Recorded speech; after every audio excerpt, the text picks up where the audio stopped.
అందరికీ నమస్కారం. Welcome to tech and politics. నమస్కారం కృష్ణ కుమార్ గారు. నమస్కారం అండి. మేడం, ఈరోజు పోలింగ్ స్టార్ట్ అయింది. అప్పుడే కొన్ని చోట్ల ప్రముఖులు క్యూలో ఉన్నారు లేదా ఓట్లు వేశారు. కానీ ఆల్రెడీ అరాచకాలు కూడా స్టార్ట్ అయినాయి కొన్ని చోట్ల. స్టార్ట్. చెప్పాలంటే పల్నాడులో కానీ లేదంటే పొంగనూరులో కానీ ఇలాంటి చోట ఏజెంట్లు కిడ్నాప్ చేయడం కానీ దాడి చేయడం కానీ ఇలాంటివి ఏంటి, ఎలా నడుస్తుంది ఏంటి పోలింగ్ సార్ల మీద ఒకసారి మీ విశ్లేషణ చెప్పండి మేడం. ఏం జరుగుతుంది ఏంటి? మొన్న మనం మాట్లాడుకున్నట్లు ఆంధ్రప్రదేశ్ కి రెండో సంక్రాంతి, ఒకే సంవత్సరంలో రెండు సంక్రాంతులు వచ్చినాయి అని మాట్లాడుకున్నాము. ఆ తర్వాత దాదాపు అందరు అనలిస్టులు ఇదే మాట మాట్లాడారు. అయితే ఈ వెళుతున్న వాళ్ళు ఎన్ని అష్ట కష్టాలు పడి వెళ్తున్నారో మనం చూసాం. అంటే టూ వీలర్స్ మీద వెళ్ళడం మొదలెట్టి ఆ కార్లు, బస్సులు, టెంపోలు, ఆఖరికి ట్రాలీల మీద కూడా వెళ్తున్నారండి. అంటే మామూలుగా తిరణాలకు వెళ్తారు అట్లా. ఆ ఈ విషయంలో ఈ విషయంలో ఎలక్షన్ కమిషన్ పూర్తిగా ఫెయిల్ అయిందంటారా? అసలు ఎందుకు ట్రాన్స్పోర్టేషన్ ప్రొవైడ్ చేయలేదు? అంటే చూసుకోవాలి కదా అంటే ఎంతమంది జనాలు వస్తారు. అది ట్రాన్స్పోర్టేషన్ అండి. ఆర్టీసీ వాళ్ళతోటి ముందుగా మాట్లాడి ఆ, చెయ్యాలి, ఎంత కాదన్నా. ఇప్పుడు ప్రభుత్వాలు షాడో ప్రభుత్వాలే కదా, ఇప్పుడు ఆపద్ధర్మ ప్రభుత్వాలే కాబట్టి ఎలక్షన్ కమిషనే చెయ్యాలి. అయితే ఎలక్షన్ కమిషన్ మొదటి రోజు జనాలు రావటం చూసి, అంటే 3 రోజుల నుంచి వెళ్తున్నారు, ఫ్రైడే నుంచే వెళ్తున్నారు.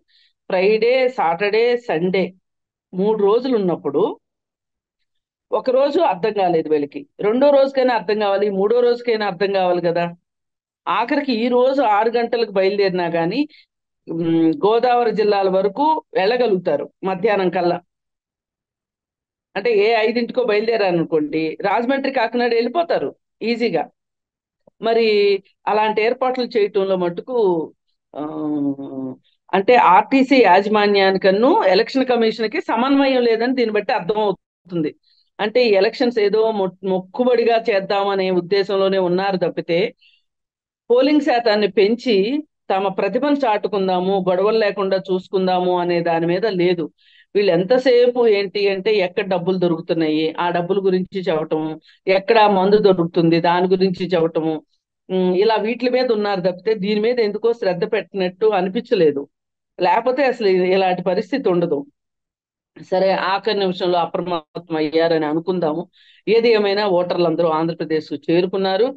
సరే, చేరుకున్న ఆ, ఓటర్లు ఇన్ని వ్యయ ప్రయాసలకు ఓర్చుకొని చేరిన ప్రజలు ఎవరైతే ఉన్నారో, ఓటర్లు ఎవరైతే ఉన్నారో వాళ్ళు ఆమ్, ప్రశాంతంగా ఓటేసే వాతావరణం కల్పించాల్సిన బాధ్యత కూడా ఎలక్షన్ కమిషన్దే. మరి ఎలక్షన్ కమిషన్ కొన్ని ప్రాంతాల్లో, సమస్యాత్మక ప్రాంతాల్లో మేము కేంద్ర బలగాలను కూడా తెప్పించుకున్నాము, కొన్ని ప్రాంతాలు గుర్తించాము, ఇలాంటి కథలు కాకరకాయలు చాలా చెప్పారు. మరి అలాంటప్పుడు పొంగనూరులో తెలుగుదేశం పార్టీకి సంబంధించిన ఆ పోలింగ్ ఏజెంట్లని కిడ్నాప్ చేస్తే ఏం చేస్తున్నారు వీళ్ళు? మరి ఆ తర్వాత ఆ, లోపల కూర్చున్న వాళ్ళకి తలలు పగలు కొడితే ఆ, ఎందుకు ఉపేక్షిస్తున్నారు? అంటే ఉపేక్షించడం అంటే వీళ్ళు చేయమన్నారని కానీ కాదు. అసలు ముందే మీరు ఎందుకు ఎక్కువ మంది బలగాల్ని ఆ ప్రాంతాల్లో మోహరించలేదు? ఖచ్చితంగా పెద్దిరెడ్డి రామచంద్రారెడ్డి ఏ మాత్రము మార్పు చెందని ఈ ఆ ఫ్యూడల్ ఆ ఫ్యాక్షన్ రాజకీయాలకి ఒక అవశేషంలా మిగిలాడు. అలాంటి వ్యక్తి నుంచి, అలా అతనే కాదు అతని కొడుకు కూడా అంతే. మనం పార్లమెంట్ లో చూసాం పోయినసారి. ఆమ్, రామ్మోహన్ నాయుడు మాట్లాడుతుంటే రే కూర్చోరా అని చెప్పి పార్లమెంట్ లో అరవటం. అంటే వాళ్ళ ఫ్యామిలీనే అలా ఉంది. మరి అలాంటి వాళ్ళని అవసరమైతే ఆమ్, మీరు గొడవలు చేస్తానంటే మిమ్మల్ని గృహ నిర్బంధం చేస్తాము అంటే ఏం చేస్తారు చెప్పండి? అంటే అంత సీరియస్ స్టెప్స్ తీసుకోవాలి, తప్పదు మరి. ఎందుకంటే ఎన్ని ఎంత ఖర్చుతో కూడుకున్న విషయము, ఎన్ని పార్టీలు ఆశలు పెట్టుకొని రా మరి దాదాపు 3 నెలల నుంచి పగలనక రాత్రనక పని చేసుకున్నారు వాళ్ళు. ఎవరి పార్టీ వైసీపీ పార్టీ కూడా పనిచేసింది కాదని అనట్లా, వైసీపీ పార్టీకి కూడా ఓట్లు వేయించుకునే హక్కు ఉంది. అలాగే తెలుగుదేశం పార్టీకి ఉంది, జనసేన పార్టీకి ఉంది, బీజేపీ పార్టీకి ఉంది, కాంగ్రెస్ పార్టీకి ఉంది, కమ్యూనిస్టులకు ఉంది, అందరికీ హక్కు ఉంది ఓటు వేయించుకునే హక్కు. కానీ ఆ పరిస్థితులు కల్పించాల్సింది మట్టుకు ఎలక్షన్ కమిషనే. ఇక్కడ ఎప్పటికైనా సమయం మించిపోయింది లేదు. ఇప్పుడు అయింది 8:30 అవుతుంది, 8:20 అట్లా అవుతుంది. మరి సాయంకాలం 6 వరకు ఉంది కాబట్టి చాలా జాగ్రత్తగా ఆ పరిస్థితులు ప్రశాంతంగా ఉంచితే ఓటర్లు కూడా భయపడుకోకుండా, ఇప్పుడు ఓటర్లను నిందిస్తున్నారు, మీరు వెళ్ళి ఇంట్లో కూర్చుంటున్నారు, ఓటు వేయట్లేదు అని. ఓటర్లను కాదు నిందించాల్సింది, ఆ పరిస్థితులు చక్కదిద్దితే గనక ఓటర్లే వస్తారు. రాకుండా ఎందుకుంటారు ఓటర్లు? మరి హైదరాబాద్ నుంచి ఇన్ని వేయి ప్రయాసాలు కోర్చి అక్కడికి వచ్చి ఓటేయకుండా తిరిగి రావడానికా అక్కడికి వెళ్ళింది? అసలు హైదరాబాద్ లో నిన్న సాయంత్రం కొన్ని కొన్ని ప్రాంతాలు, గచ్చిబౌలి, మణికొండ, ఈ ప్రాంతాలు చూస్తే, అటు మియాపూర్ కావచ్చు, ఆంధ్రాలో ఉన్న ఆంధ్రా నుంచి ఇక్కడికి వచ్చి వలస వచ్చి నా గృహ కార్మికులు కావచ్చు, అలాగే భవన నిర్మాణ కార్మికులు కావచ్చు, వాళ్ళందరినీ చూస్తుంటే అసలు కుటుంబాలు కుటుంబాలు నిన్న సాయంత్రం అంటే మొన్నటి నుంచి మొదలైంది, నిన్న సాయంత్రం అయితే ఒక జాతర లాగా, తిరణాల లాగా. నేనైతే ఎప్పుడు ఎలక్షన్ ముందు రోజు ఇలాంటి పరిస్థితి ఎప్పుడు చూడలా. ఇది అసలు నభూతో నభవిష్యత్ అన్న పరిస్థితిలో ఉంది. ఎలక్షన్ ఏంటో అర్థం కావట్లేదు. ఈసారి ఎలక్షన్స్ మట్టుకు చాలా కాస్ట్లీ ఎఫ్ఐఆర్ లాగా చేశారు. అలాగే చాలా అంటే ఓటర్లు ఈ పార్టీల వాళ్ళు ప్రభావితం చేశారా, లేకపోతే ఓటర్లే తాము స్వచ్ఛందంగా ఏది దొరికితే అది ఎక్కేసి వెళ్ళిపోవాలని ప్రిపేర్ అయిపోయారో తెలియదు. కానీ ఆంధ్రాకి మట్టుకు అసలు నిజంగా అసలు ఇప్పుడు ఈ ప్రజలందరూ నిష్పక్షపాతంగా గనక ఓటేసి చేస్తే గనక వీళ్ళకున్న విల్ అండ్ విష్ కి, అంటే ఈ ప్రజలు ఇంత ఆలోచిస్తున్న దానికి మంచి ప్రభుత్వం రావాలి అక్కడ. వీళ్ళందరూ అనుకోవచ్చు బహుశా, అసలు మనం ఎందుకు మన ఇల్లు వాకిలి వదిలిపెట్టి ఇక్కడికి వచ్చాము. పల్లెటూరులో నుండి ప్రతి ఒక్కరికి చిన్నదో పెద్దదో ఇల్లు ఉంటది. ఇల్లున్నోళ్ళు కూడా ఇక్కడికి వచ్చి పనులు చేసుకోవాల్సిన పరిస్థితి వచ్చింది. మరి ఈ పరిస్థితిలో మార్పు రావాలని వాళ్ళందరూ ఖచ్చితంగా మనసా వాచా కోరుకుంటారు.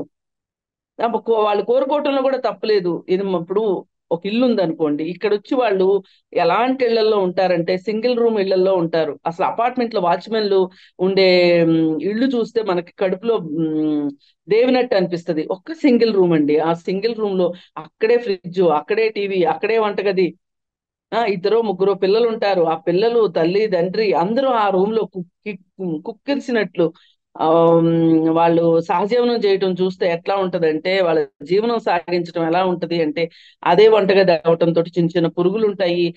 మరి అదే ఇంట్లో టీవీ చూస్తా ఉంటారు, అదే ఇంట్లో పిల్లలు చదువుకోవాలి.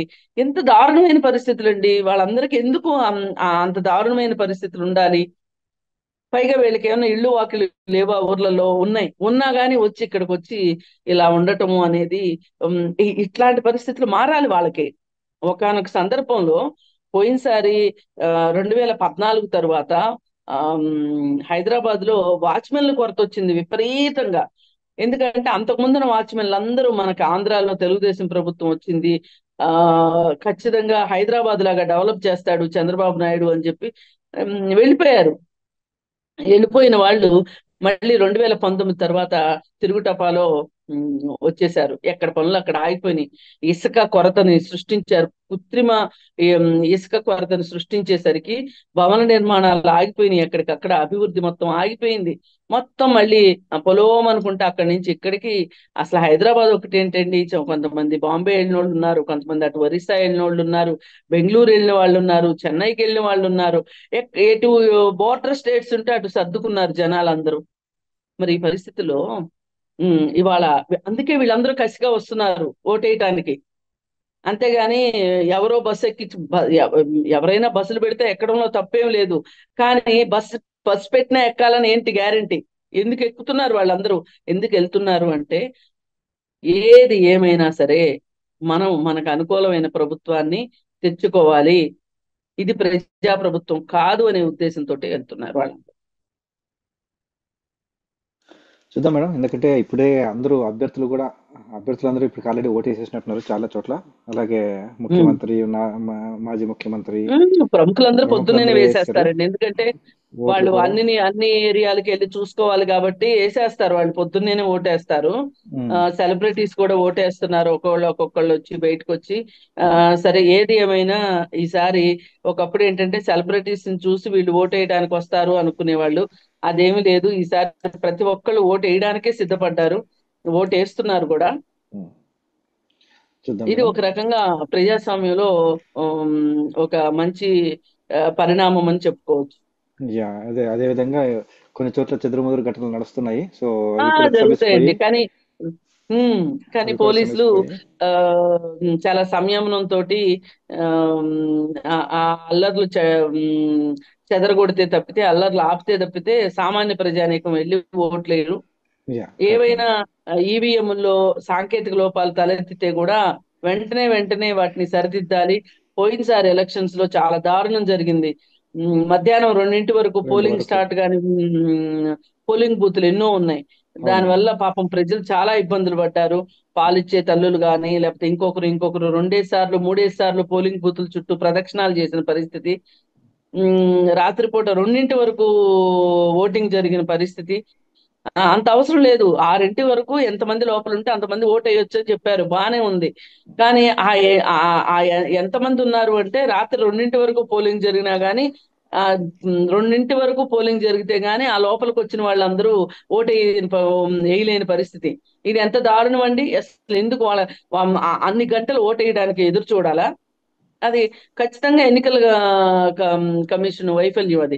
ఈసారి మట్టుకు అలాంటి వైఫల్యం ఉండటానికి వీల్లేదు. ఒకవేళ అలాంటి వైఫల్యం ఏమన్నా ఉంటే గనక రెండో రోజు పోలింగ్ పెట్టాల్సిందే, అంతేగాని ప్రజలను మట్టుకు ఇబ్బంది పెట్టడానికి వీల్లేదు. ప్రజల్ని, తర్వాత ఏజెంట్లని, పోలింగ్ సిబ్బందిని, పాపం వాళ్ళు ఉమ్. మార్నింగ్ 6కి వస్తారు. 6కి వచ్చి మరీ మార్నింగ్ 6 ఏంటండి, ముందు రోజు మధ్యాహ్నం నుంచి వెళ్ళిపోవాలి వాళ్ళు. కలెక్టర్ వెళ్తారు. కార్యాలయంలో రిపోర్ట్ చేసి, అంటే ఉమ్, నిన్న మధ్యాహ్నమే వాళ్ళు వెళ్ళిపోయారు ఉమ్, కలెక్టర్ ఆఫీస్ కి. వాళ్ళకి ఉమ్, సంబంధించిన సామాగ్రిని తీసుకుని వాళ్ళ పోలింగ్ బూత్ ఉన్న ఏరియాకి వెళ్ళిపోయి పోలింగ్ బూత్ లో రాత్రంతా ఉండి పొద్దున్నే 4 గంటలకే వాళ్ళు లేచి అన్ని సెట్ చేసుకోవాలి. మరి 7 గంటలకు పోలింగ్ అంటే వాళ్ళు 4ంటికి 4:30కి అట్లా లేచి రెడీ అయిపోయి వచ్చి అక్కడ కూర్చొని ట్రయల్ ఓటింగ్ చేసుకోవాలి వాళ్ళు ఉమ్, ఫస్ట్. ఉమ్, ఇవన్నీ 7 లోపు జరగాలి. ఉమ్, 7కి నేను ఓటు వేయడానికి వెళ్తే రెడీగా ఉండాలి అక్కడ. అది ఉమ్. పద్ధతి. Correct madam. చూద్దాం మరి. ఇంకా ఇది ప్రజాస్వామ్యంలో 5 ఏళ్ళకి జరిగే ఒకసారి పండుగ లాంటిదే. మీరు చెప్పినట్టు ఈ సంవత్సరానికి ఇది రెండవ సంక్రాంతి.